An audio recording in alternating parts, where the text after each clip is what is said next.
a todos, amados hermanos y hermanas de la Iglesia Bautista Brookside en español.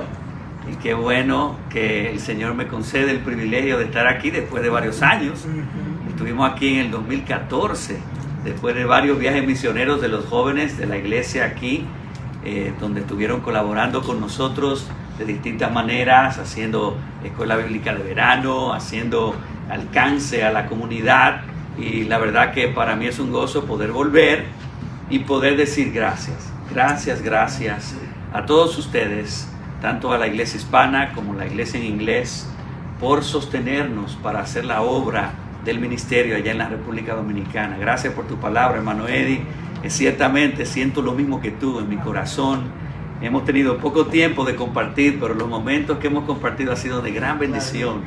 Son sentimientos que a veces nos hacen querer que ya lleguemos al cielo y no estemos más separados y podamos estar juntos sirviendo al Señor. Y cómo no decir algo de mi querido cuñado Joaquín. Le doy tantas gracias por él, por el tiempo que el Señor le tuvo aquí. Yo percibí en los años que el Señor le trajo a Brookside que él estuvo creciendo mucho en su relación con Dios, en su labor ministerial. Y cuando él viajaba allá a República Dominicana y lo teníamos en nuestra iglesia, yo le decía a Joaquín, Dios te está ayudando y dando crecimiento y bendiciendo, y nosotros lo percibimos y somos bendecidos por eso. Y estoy contento porque el Señor lo movió, a pesar de que es una tristeza para ustedes. Está más cerca de nosotros ahora, más cerquita de un vuelo de República Dominicana, y también está trabajando en una iglesia que nos está apoyando también y que nos ha entrenado en plantación de iglesias, y sé que vamos a estar un poquito más cerca en trabajo ministerial, y estoy contento por eso. Pero alabo al Señor por la forma como Él usó a nuestro pastor Joaquín aquí en medio de ustedes, y esperamos que esa relación, aún en la distancia, permanezca. Yo sé que también para Megan y para los niños fue una bendición poder compartir, conocerles, ministrar y crecer juntos en el Señor. Y gracias de nuevo por sus oraciones. Necesitamos siempre sus oraciones, especialmente que ahora estamos haciendo una transición de estos 18 años que estuvimos allá en San Cristóbal, en la comunidad de Pica Pica, dejando ahora a pastores entrenados que conocieron al Señor en la comunidad, que el Señor los levantó, que han sido diáconos, que expresaron un deseo de ser pastores.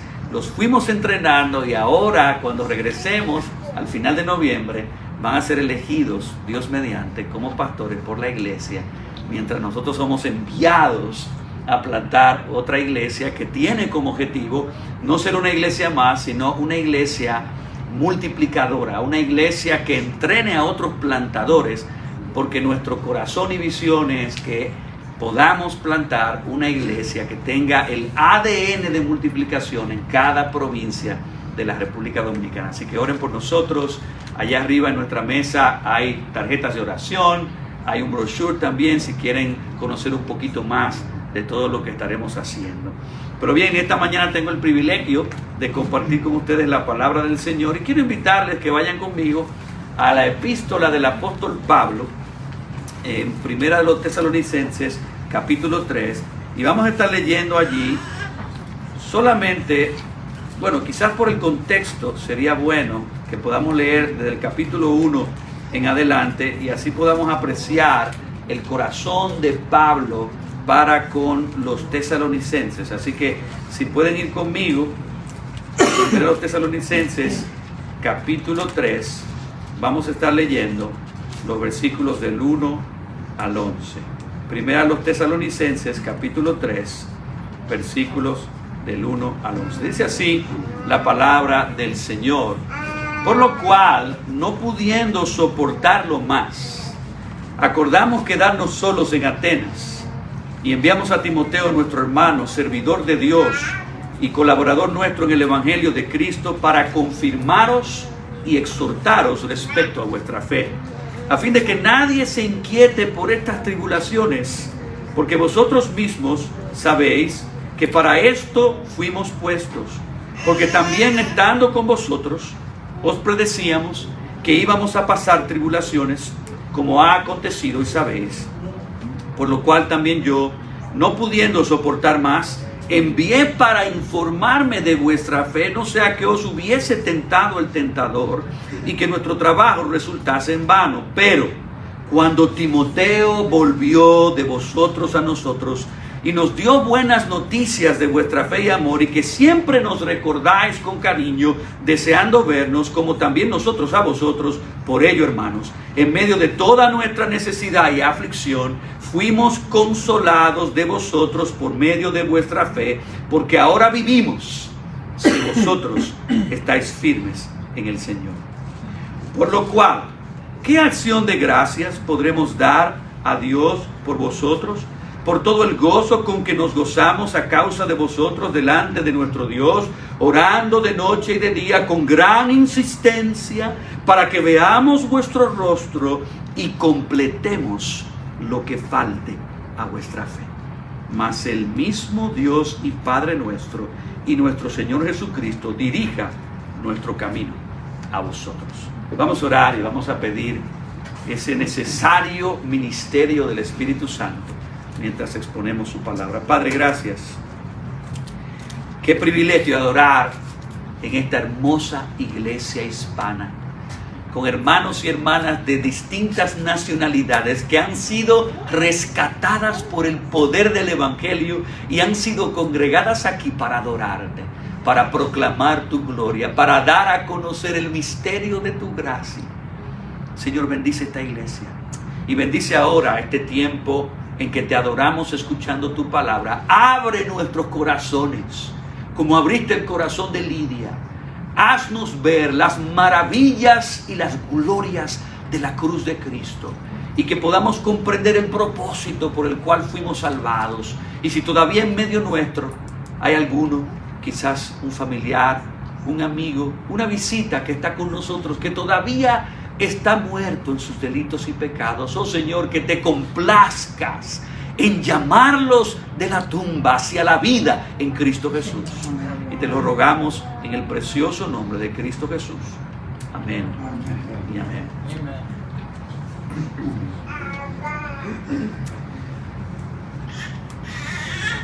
Hace unos años atrás, un exitoso joven ejecutivo de una gran empresa estaba manejando por una de las zonas residenciales de esa área de la ciudad en su nuevo carro del año, un Jaguar negro.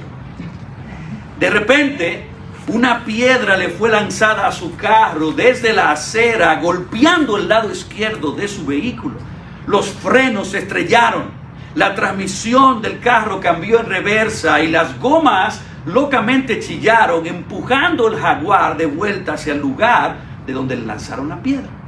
El conductor brincó fuera del auto, vio que fue un niño que lanzó la piedra y lo agarró violentamente, empujándolo en contra de otro carro parqueado ahí.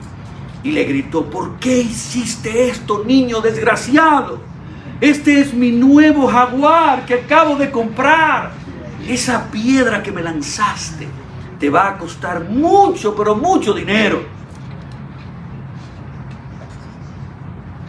El niño, asustado, le dijo: por favor, señor, por favor, lo siento.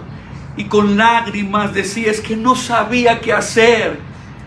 Le tiré la piedra porque nadie se detenía a ayudarme. Los lagrimones caían por las mejillas del niño mientras le apuntaba hacia el otro lado del vehículo estacionado. Es mi hermano, señor, es mi hermano, decía el niño. Mi hermano es inválido. Y mientras lo llevaba, perdí el control y se rodó fuera de la acera, cayéndose fuertemente en la cuneta, y no puedo levantarlo. El niño gemía en un llanto de profunda tristeza y sin casi se le entendieran las palabras, le pidió al ejecutivo: ¿podría usted ayudarme a levantar a mi hermano y ponerlo de nuevo en su silla de ruedas? Está herido y es demasiado pesado para mí. En un instante, la actitud de este joven empresario fue transformada mientras se dio cuenta de lo que había ocurrido. Inmediatamente levantó al joven inválido, lo sentó en su silla, sacó su pañuelo, limpió los cortes y los rasguños que tenía, y luego se quedó asombrado viendo cómo su hermano empujaba al otro hermano por la acera hacia su casa. Este joven quedó tan tocado por esta experiencia que decidió no llevar el carro al mecánico, y por un tiempo dejó la puerta izquierda de su nuevo carro abollada. Y lo hizo así para recordarse de no ir tan rápido en la vida, que para que otra persona capte su atención tenga que tirarle una piedra. Miren, esta historia ilustra muy bien lo que nos pasa a nosotros en la vida.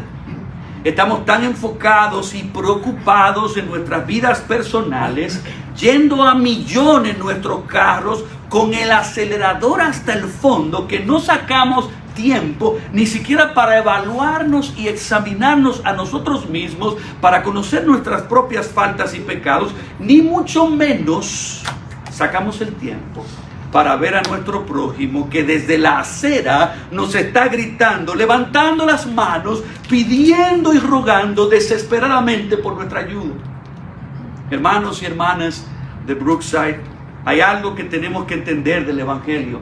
Dios nos salvó para santificarnos, y Él nos santifica para luego usarnos para salvar a otros, para rescatar a otros, y para ayudar a otros a crecer en santificación. Así como Cristo no vino para ser servido, sino para servir y para dar su vida en rescate por otros, así también tú y yo hemos sido puestos no para ser servidos, sino para servir y para dar nuestra vida en servicio sacrificial por los demás. Me encanta como lo pone Paul Tripp en su libro titulado Instrumentos en las manos del Redentor. Él dijo: la mayor parte del tiempo no nos damos cuenta de ello. Vivimos sumergidos en nuestros pequeños mundos egocéntricos que nos cautivan y nos consumen tan fácilmente. Pero Dios nos impulsa más allá de una vida centrada en mi propia felicidad y en mis propios logros personales.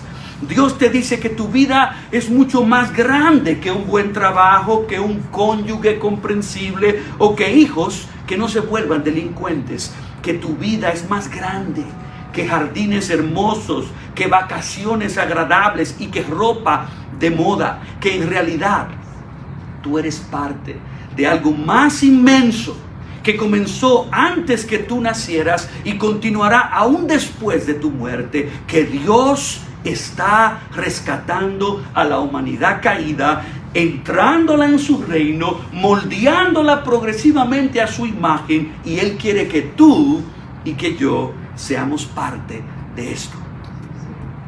Por lo tanto, no corramos tan rápido. No corramos tan rápido en nuestra vida personal que nos lleve al mismo egoísmo pecaminoso que llevó a Adán a hundirse persiguiendo sus propios deseos idólatras. Sigamos las pisadas de Cristo. Esas mismas pisadas que siguió Pablo para con los tesalonicenses, y vivamos buscando la salvación y la santificación de los demás. Que no sea una piedra que Dios u otras personas tengan que lanzarnos para que nos demos cuenta que otros lo necesitan. Mi hermano y hermana, tus otros hermanos aquí te necesitan. Allá afuera hay un mundo que no conoce a Cristo, que nos necesita. Todos en un momento u otro necesitamos de alguien que nos ayudara. Y Efesios 4 nos enseña que para nosotros recibir el crecimiento que Dios da, nosotros necesitamos el cuerpo de Cristo. No podemos recibir el crecimiento solos, independientes. Necesitamos la ayuda de los demás. Así que, queridos hermanos y hermanas, Dios quiere usarlos a ustedes para completar la fe de sus hermanos, para perfeccionarlos, para madurarlos, para transformarlos a la imagen de Cristo. Ninguno de nosotros ha logrado la perfección a la imagen de Cristo, ya que es un proceso que durará por toda la vida, y para lograrlo necesitamos que los demás se involucren en nuestras vidas, y los demás te necesitan a ti. Por eso vamos a estudiar un mensaje que surge de este texto, primero a los Tesalonicenses capítulo 3 del 10 al 11, que se titula Completa lo que falta a la fe de tus hermanos. Y me encanta el trabajo de imagen que hizo nuestra hermana Dolly, porque puso ese rompecabezas muy hermoso allí, para que nosotros entendamos que necesitamos participar en el rompecabezas de nuestros hermanos, para gloria de Dios. Y hay una verdad central que siempre, cuando tú estudias un pasaje, el Espíritu Santo quiere que tú y yo captemos y que luego lo apliquemos a nuestra vida, y es la siguiente en este texto: ya que una de las funciones de cada miembro del cuerpo de Cristo es buscar el crecimiento y la edificación de sus hermanos, tú debes apasionarte por completar lo que falta a la fe de tus hermanos. Dios te puso en el cuerpo, y en el cuerpo Dios te puso para que tú participes en el crecimiento del cuerpo de Cristo, y por lo tanto debes pedirle al Señor que te dé pasión por tú involucrarte y completar lo que falta de la fe de tus hermanos. Ahora, hay que entender el contexto en el que estamos viendo este pasaje. Así como Cristo vació su vida en otros y se multiplicó en otros, así era la pasión del apóstol Pablo. Él estaba enfocado en otros, en cómo vaciar su vida en otras personas, y por eso cuando él se vio forzado a salir de la ciudad de Tesalónica debido a la intensa persecución en contra del evangelio, su corazón estaba apasionado en cómo volver a ver a los tesalonicenses y de nuevo volver a invertirse y gastarse en ellos. Y hermanos, este es el corazón de un siervo.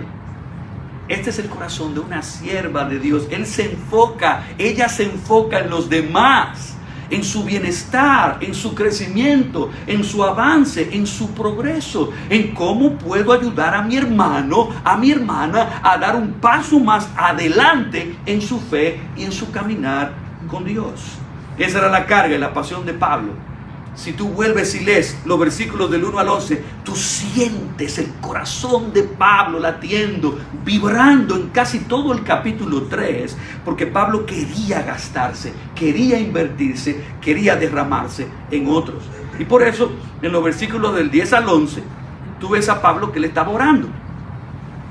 Él decía que él oraba de noche y de día con gran insistencia por algo, y era para que él pudiera volver de nuevo a estar con los tesalonicenses y que Dios dirigiera su camino hacia ellos, porque él quería, y esta es la frase clave de nuestro sermón hoy, él quería completar lo que faltaba de la fe de los tesalonicenses. Y esa frase, completar lo que falta de vuestra fe, es riquísima y contiene implicaciones poderosísimas acerca de las maneras como yo puedo y tú puedes buscar el crecimiento y el progreso espiritual de nuestros hermanos.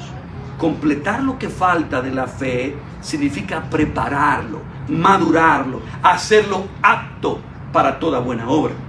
De modo que así como Dios utiliza diferentes medios de su gracia para hacernos crecer en santidad, de modo que podamos ser progresivamente transformados a la imagen de Cristo, como lo son la oración, la lectura y meditación de la palabra, el asistir a la iglesia para adorar, el cantar alabanzas, escuchar sermones de otros predicadores, leer libros cristianos, como también la comunión con los creyentes. Otro medio muy importante de la gracia de Dios es que cada creyente se involucre apasionadamente en completar lo que falta a la fe de sus hermanos. Y como somos un cuerpo, todos somos instrumentos en la mano de Dios. Tú dirás, es que yo tengo muy poco que aportar. No, el Espíritu de Dios está en ti. Y el Espíritu te puede usar de una manera poderosa y especial en la vida de otros. No subestimes la gracia y el poder que puede venir a tu vida para ser de bendición a otros. Y al predicar a lo largo de esta epístola a nuestra iglesia allá en Pica Pica, Dios impactó grandemente mi vida cuando me detuve a meditar en la frase completar lo que falta a la fe. Esa frase, el Espíritu Santo como que le inyectó con mucha verdad y nos revela varias maneras cómo tú puedes apasionadamente completar la fe de tus hermanos y hermanas en Cristo. La primera manera como tú puedes completar lo que falta a la fe de tus hermanos es corrigiendo a tus hermanos. Tú debes corregir a tus hermanos. Nota de nuevo el versículo 10, orando de noche y de día con gran insistencia para que veamos vuestro rostro y completemos lo que falta a vuestra fe. Parte del significado de la frase completar lo que falta es corregir lo deficiente. Una de las implicaciones de completar la fe es que cuando yo vea una falta o un pecado en la vida de mi hermano, yo me involucre en su vida corrigiéndolo. Y definitivamente, si tú eres como yo, esta es una parte difícil de hacer, ¿verdad? No es tan agradable esto, ¿verdad? ¿Y por qué no es agradable? Por nuestro egoísmo. Y en nuestras vidas centradas en nosotros mismos, no queremos ensuciarnos las manos involucrándonos en los problemas personales de los demás. Es que yo tengo tantos problemas yo en mi vida, ¿cómo me voy a meter con otros? Pero recuerda que ese tipo de pensamiento se conforma al viejo hombre. Cuando yo vivía mi vida para mí mismo, buscando mi propio camino, mi propia voluntad. Pero ahora que estoy en Cristo, ahora que formo parte de su cuerpo, no solo debo preocuparme por mi propio crecimiento, sino que debo preocuparme por el crecimiento de mis hermanos y hermanas, sabiendo que cuando yo ayudo a mi hermano o a mi hermana a crecer, el cuerpo de Cristo crece y yo también crezco como resultado de involucrarme en sus vidas. Por lo tanto, cuando Dios permite que yo presencie que un hermano o hermana cometa una falta, o tenga una caída o un tropiezo espiritual, cuando otro creyente peque contra mí, Dios quiere que yo sea un instrumento de gracia para corregir lo que está mal en la vida de mi hermano. ¿Por qué? Porque cuando yo corrijo a mi hermano, yo amo a mi hermano. Cuando yo corrijo a mi hermana, yo ayudo a mi hermana. Cuando corrijo a mi hermano, a mi hermana, estoy buscando la santificación de mis hermanos. Pero si veo la falta en la vida de mi hermano o hermana y soy indiferente, estoy diciendo que no quiero su crecimiento espiritual. De modo que para completar lo que falta de la fe de mis hermanos, en amor y por amor, debo corregirlos. Yo sé que eso a ninguno de nosotros nos agrada, pero tenemos que llenarnos de fe y de valor y de amor. Pablo dijo en Colosenses 1:28 que Dios lo había puesto para amonestar a todo hermano y enseñar a todo hombre en toda sabiduría, a fin de presentar perfecto en Cristo Jesús a todo hombre. Y esa es parte de la motivación. Yo quiero amonestar y corregir a mi hermano o a mi hermana, porque Dios quiere usarme para luego yo participar de presentarle a Cristo en ese día final a un hermano y a una hermana más transformada a la imagen de Cristo.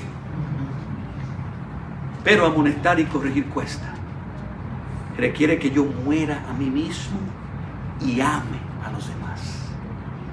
El mismo Pablo nos revela un episodio cuando él presenció al apóstol Pedro cometiendo una afrenta contra el evangelio de la gracia. Cuando Pedro estaba apoyando una práctica de los judaizantes de apartarse de los gentiles que habían conocido a Cristo, y Pedro, por temor a esos judíos que afirmaban que para poder ser salvos había que circuncidarse, él lo estaba apoyando a este grupo con una falsa noción del evangelio, porque no necesitamos ninguna ceremonia adicional a la fe sola en la obra completa de nuestro Señor y Salvador Jesucristo. Pero Pablo vio eso. Pablo pudo decir, bueno, pero es que Pedro es el apóstol. Yo no puedo venir, yo que acabo de recibir un llamado de Dios, a acercarme a este que es la cabeza casi de los apóstoles en Jerusalén. Pero en Gálatas 2:11, Pablo mismo dijo que cuando Pedro vino a Antioquía, le resistió cara a cara, porque era de condenar. Podría ser que el lenguaje suene como que fue con una actitud pecaminosa, muy fuerte, hablarle a Pedro, pero en realidad fue por amor a Pedro que Pablo le habló. Fue por amor al evangelio de la gracia, por amor a la gloria de Dios, por amor a los nuevos creyentes gentiles y por amor al bienestar del cuerpo que estaba compuesto de judíos y de gentiles, que Pablo se acercó a Pedro y cara a cara lo corrigió en amor, porque Pedro estaba haciendo de tropiezo al evangelio. Pablo vio algo que no estaba bien y que afectaba a toda la iglesia. Pablo no fue indiferente, sino que en amor se acercó y valientemente, cara a cara, lo corrigió. Y miren, aunque amonestar y corregir cueste y sea difícil, debemos hacerlo. No debo corregirte con orgullo para humillarte. No debo corregirte por contienda para derrotarte. Debo corregirte por amor y con amor para ayudarte y para bendecirte, porque todos, escúcheme, todos tenemos puntos ciegos donde no estamos muchas veces viendo nuestra propia falta o viendo nuestro propio pecado, y por eso necesitamos un ojo fuera de nosotros que nos ayude a ver nuestra necesidad.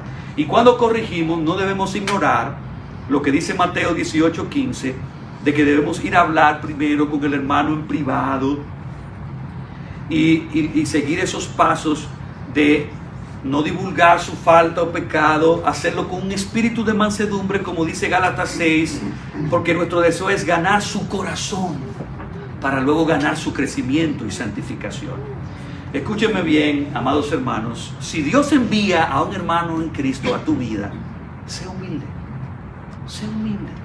escucha lo que Dios pudiera estar revelándote sobre tu propia necesidad de cambio. Y si tú ves una falta, acércate orando, examinando tu propia conciencia y corazón si hay una falta en ti. Y después de tú tratar tu situación con Dios, acércate por amor para revelarle a tu hermano la necesidad que tiene también de cambiar. Todos tenemos que seguir creciendo, todos tenemos que seguir cambiando, y por nuestro conocimiento de que la santificación es progresiva, tú y yo estamos lejos de ser como Cristo, ¿verdad? Por esa razón, tú tienes que estar abierto a las continuas confrontaciones, a las continuas amonestaciones, reprensiones y correcciones. Así que no te resistas, no te cierres, no te justifiques, como hizo Saúl cada vez que el juez Samuel lo confrontó. Él empezó a mentir, él empezó a encubrir, él empezó a justificar y no dejó que Dios hiciera una obra en él. Recibe la corrección, recordando lo que dice el proverbio: el que escucha el consejo y recibe la corrección será sabio en su vejez. Y ser sabio es ser como Cristo, y para ser como Cristo necesitas la corrección de tus hermanos. Pero esa es la primera manera como tú puedes completar la fe a tus hermanos, y es corrigiéndolos. Hay una segunda manera como la frase completando lo que falta de vuestra fe nos enseña, y es restaurando a tus hermanos. Tú tienes que restaurar a tus hermanos. Y es interesante cómo esta frase está llena de verdad. La misma palabra que aquí es traducida completar lo que hace falta es la palabra que en Gálatas 6:1 Pablo utiliza cuando dice: si alguno fuere sorprendido en alguna falta, vosotros que sois espirituales, restauradle con espíritu de mansedumbre. Completar lo que hace falta de la fe también incluye restauración. De modo que en el proceso de completar la fe de mis hermanos, primero debo corregirlo en amor, pero luego también debo restaurarlo. Cuando corrijo, quiero mostrarle la falta para luego llevarlo a experimentar convicción de pecado, que luego lo guía al arrepentimiento con Dios y para con los demás. Y eventualmente ese corazón, si esa persona recibe la corrección con humildad, si lo impulsa el Señor a la confesión y al perdón de pecados, esa persona estará pasando a esa etapa de completar lo que falta de su fe con lo que la Biblia describe: una restauración espiritual. Miren, la palabra restaurar conlleva la idea de reparar, conlleva la idea de sanar algo que se rompió. De hecho, esta palabra restaurar viene del vocabulario griego que utilizaban los médicos de restablecer un hueso fracturado o dislocado. Y yo creo que todos nos estamos familiarizados con algo así, porque si no se nos ha roto un hueso a nosotros, hemos visto que a otros se le ha roto, ¿verdad? Y bueno, así como en el cuerpo físico se rompen los huesos, en la vida espiritual se rompen y se quebrantan las relaciones. ¿A cuántos de ustedes se le ha roto o se le ha dislocado un hueso? Aquí ya vemos algunos, ¿verdad?, que han pasado por eso. Y existe un proceso para restaurarlos a través de ir al reumatólogo, si necesita cirugía, si hay que colocarle un yeso, o ir a fisioterapia o quiropráctica. Bueno, todos esos son medios que se utilizan para tratar con el cuerpo físico. Y esta misma figura es la figura utilizada en Hebreos 12, del 12 al 13, cuando dice: por lo cual, levantad las manos caídas y las rodillas paralizadas, y haced sendas derechas para vuestros pies, para que lo cojo no se salga del camino, y oigan ahora, sino que sea sanado. Esa es la palabra. El punto de esta imagen es que restaurar implica sanar lo que se rompió. Y hermanos, el pecado rompe nuestras relaciones. Cuando nosotros pecamos contra Dios, nuestro pecado lamentablemente rompió nuestra relación con Dios, para la cual fuimos creados. Todo lo otro en esta tierra es secundario a la razón primaria por la que Dios te dio espíritu, alma, corazón, conciencia, porque te hizo para amarlo a Él, para conocerlo a Él, para andar con Él, disfrutar de Él, servirle a Él. Pero el pecado nos cambió nuestro propósito, desviándonos hacia querer hacer de las cosas creadas un sustituto de Dios, y nunca las cosas creadas podrán satisfacer ese vacío interno por el cual fuimos hechos, que es Dios y Dios solo. Amen.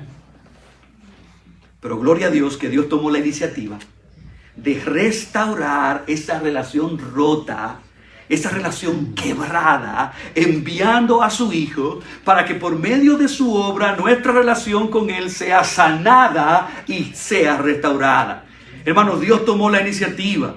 Él vino y nos confrontó con nuestros pecados. Él nos corrigió para guiarnos al arrepentimiento. Y cuando por la gracia de Dios nosotros nos humillamos y nos arrepentimos y entendimos que Cristo vino para hacer la obra completa en su vida, muerte y resurrección que necesitábamos para ser perdonados y absueltos de condenación, en ese momento que abrazamos con fe a Cristo con todo nuestro corazón, esa relación con Dios fue reparada y fue sanada. Amen. Pero era crucial que nos arrepintiéramos. Era crucial que nos humilláramos, porque sin arrepentimiento y sin humillación nunca podrá ocurrir restauración con Dios o restauración con los demás. Y puede ser que tú estés aquí en esta mañana y tú no conozcas a Cristo como Salvador. Es nuestro anhelo que tú entiendas que Dios te hizo para Él y que tu relación con Él fue rota por tu pecado. Y Cristo vino para salvarte y restaurarte a esa relación con Dios. Y es nuestro anhelo que mientras nosotros proclamamos estas gloriosas verdades que tienen que ver principalmente con los miembros del cuerpo de Cristo, que tu corazón también entienda tu necesidad de venir a que tu relación con Dios sea reparada y sea sanada por medio del Evangelio de la gracia de Dios. Pero el pecado sigue afectando nuestra relación con Dios y con los demás. Por eso debemos emular el corazón de Dios. Dios tiene un corazón restaurador. Dios tiene un corazón reconciliador. Y así como en las iglesias tenemos ministerios de evangelismo, por la encomienda de la Gran Comisión, ya que estamos en la Semana Misionera y celebramos la Gran Comisión y la misión de ir a todas las naciones y predicar el Evangelio, porque queremos buscar a los pecadores para reconciliarlos con Dios. así también deberíamos tener una misión que busque ayudar a los hermanos y hermanas con la gracia del Señor a sanar, restaurar y reconciliar sus relaciones con los demás, comenzando con las relaciones en el hogar, con las relaciones en el matrimonio, en la familia, en la iglesia, en la comunidad, con los vecinos, con los amigos, con los compañeros de trabajo.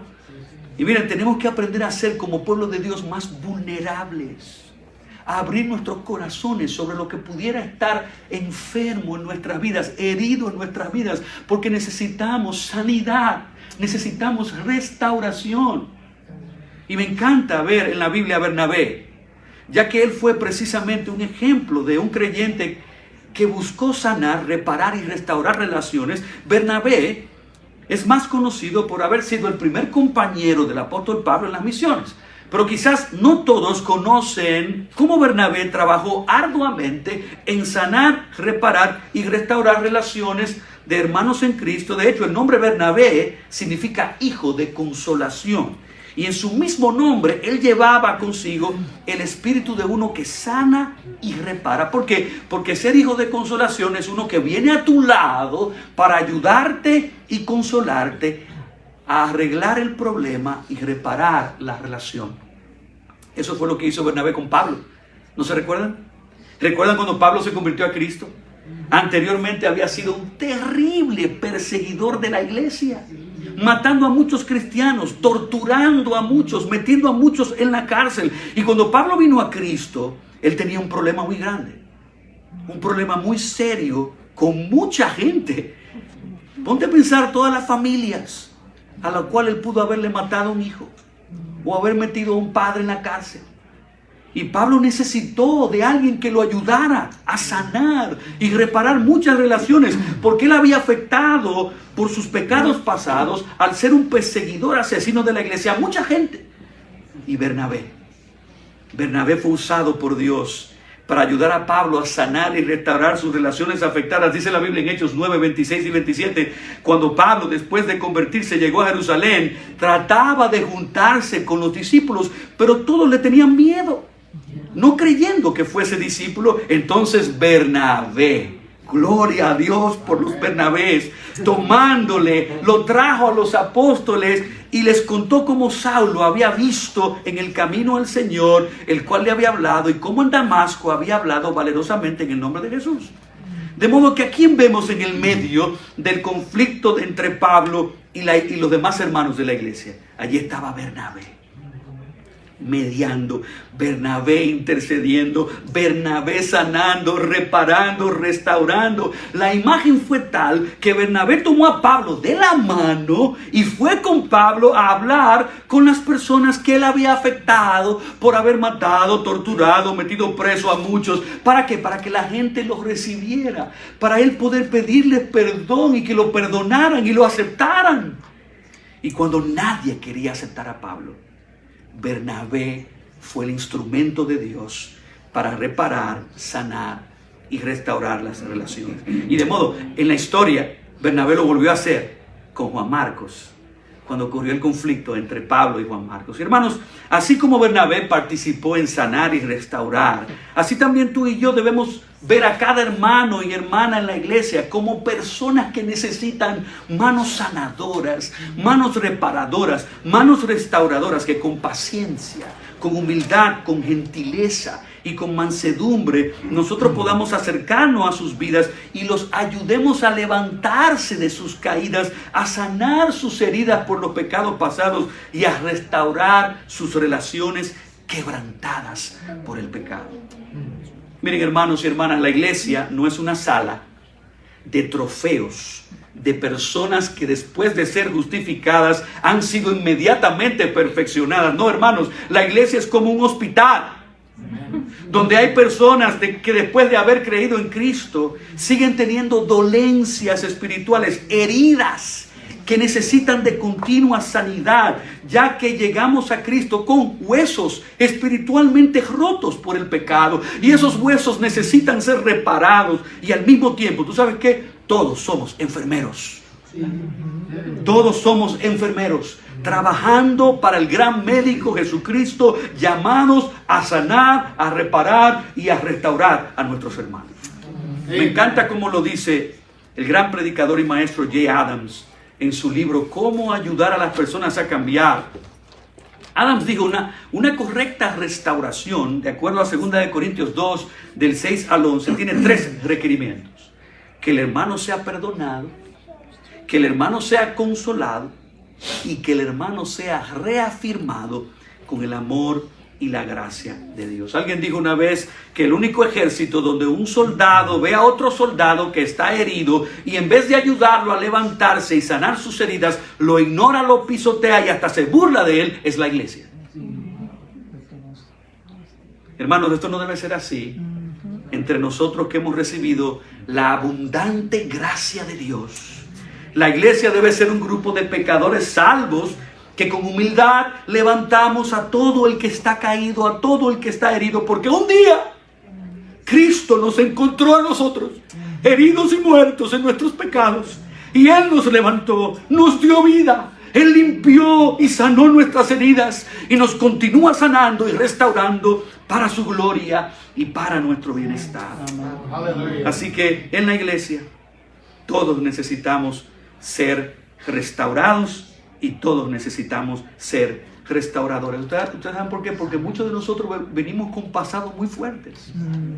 Venimos con pasados donde hemos sufrido relaciones quebrantadas, hemos sufrido abusos de parte de otros, hemos crecido con limitaciones, con complejos, hemos pasado por pruebas y situaciones muy difíciles. Así que ojalá que Dios le dé a cada uno de ustedes una mano amorosa, paciente, humilde, mansa, que le diga: hermano, yo entiendo y estoy aquí para ayudarte.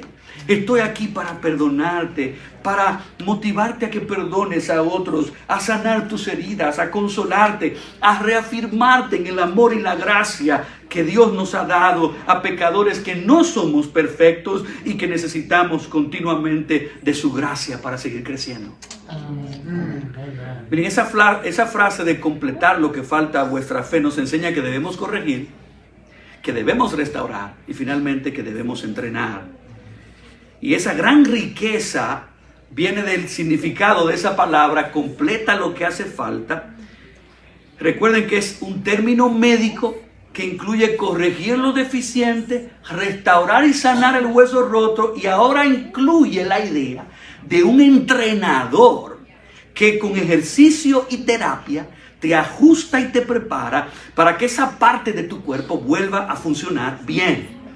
De modo que entrenar significa equipar a otros con todo el conocimiento y la práctica necesaria para que esa persona desarrolle la habilidad de funcionar por él mismo, para que luego pueda involucrarse en la vida de otros, entrenando a otros para que funcionen para la gloria de Dios. Cristo dijo en Lucas 6:40: el discípulo no es superior a su maestro, mas todo el que fuere perfeccionado será como su maestro. Esa palabra perfeccionado es la misma palabra de completar lo que hace falta. Significa completamente entrenado. Así que si leemos ese versículo con ese entendimiento, el discípulo no es superior a su maestro, mas todo el que fuere completamente entrenado será como su maestro. Y este es el propósito, hermanos y hermanas. Para completar lo que hace falta en la fe de mis hermanos, el proceso comienza con corregirlos, continúa con restaurarlos y culmina con entrenarlos.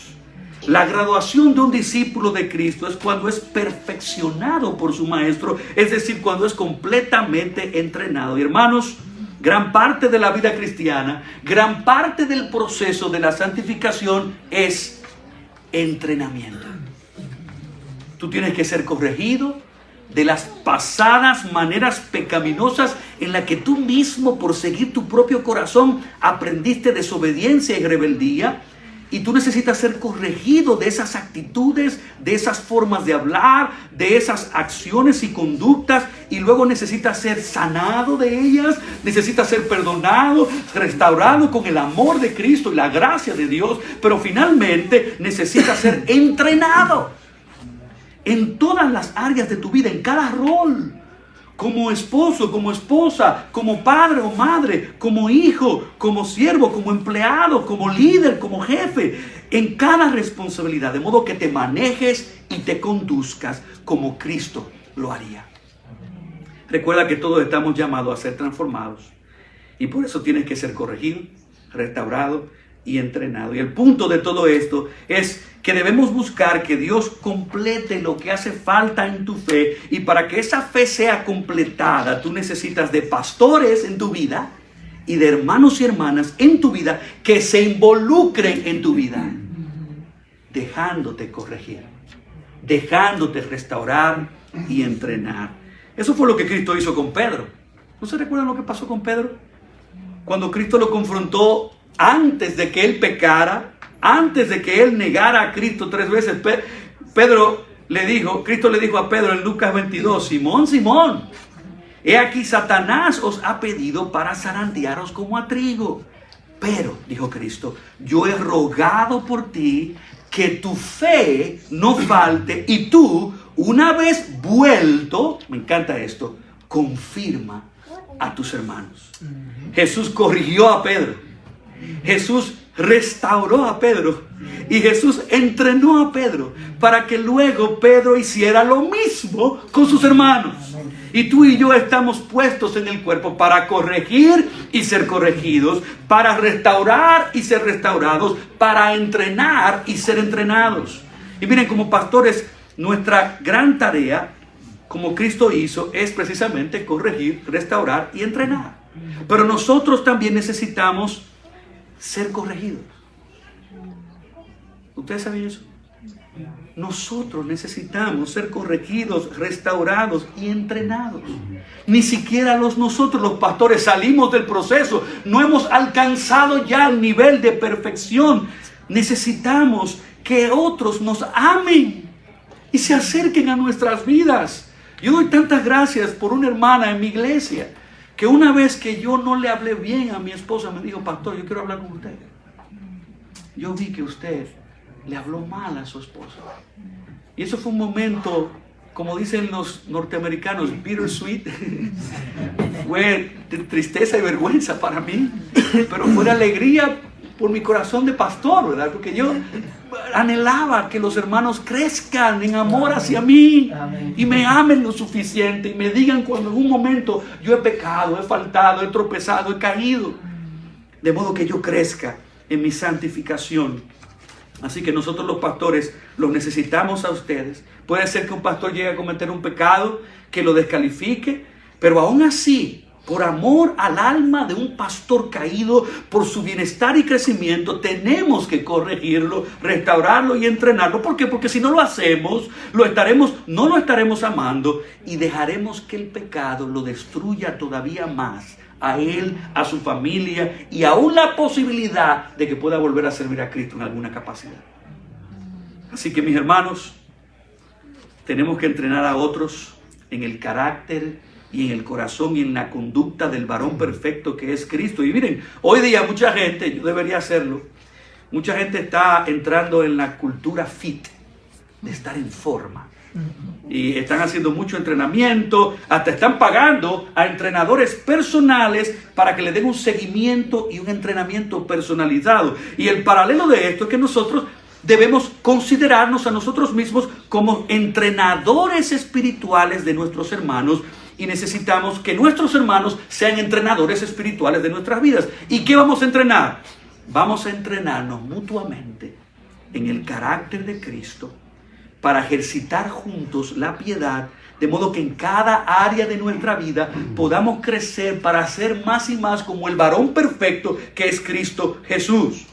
Y el ejercicio físico es bueno, ayuda a tu salud, te prolonga en muchas áreas de tu vida, tu productividad. Imagínate lo que tú puedes hacer si te ejercitas, si te entrenas espiritualmente. La Biblia dice, ejercítate para la piedad, porque el ejercicio corporal para poco es provechoso, pero la piedad para todo aprovecha, pues tiene promesa para esta vida y para la venidera. Oh, que Dios le conceda a Iglesia Bautista Brookside en español que esté llena de entrenadores espirituales, que se estén ayudando mutuamente, guiándonos a ver el carácter de Cristo en la Biblia. ¿Y cómo lo voy a hacer? Mostrándole a mis hermanos y hermanas a Cristo.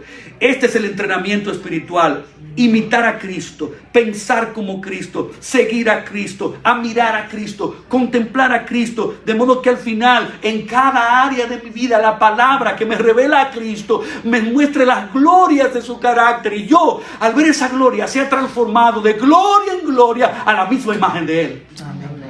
Hay un misterio en la lectura y la meditación de su palabra, cuando el corazón es regenerado por el Espíritu, que nosotros somos renovados en nuestra mente y somos transformados en cada área, en cada rol, en cada relación, en cada responsabilidad. Y por eso necesitamos tomar el instrumento de instrumentos para nosotros entrenarnos mutuamente en la palabra. Hermano y hermana, tú necesitas que tu fe sea completada. Y para que sea completada, tú necesitas que otros te corrijan, te restauren y te entrenen. Pero tú también tienes que corregir, restaurar y entrenar, para que todos nos presentemos en aquel día final perfectos en Cristo Jesús. Padre, gracias por la paciencia de mis hermanos y hermanas, y aún de los familiares y amigos que nos visitan escuchando tu palabra. Oh Señor, que esta palabra que hemos proclamado y hemos enseñado sea como una semilla sembrada en el corazón de cada oyente, que tu Espíritu la riegue con el poder salvador y santificador del Evangelio, produciendo fruto de vida eterna y fruto de transformación a la imagen de Cristo. Bendice a los líderes de esta iglesia. Sigue impulsando el alcance de Brookside en esta comunidad como en otras comunidades de Milwaukee, y que tú sigas añadiendo a la iglesia lo que han de ser sabios. Te lo ruego y te lo pido en el glorioso nombre de nuestro Señor y Salvador Jesucristo. Amén. Gracias, mis hermanos. Dios le bendiga grandemente.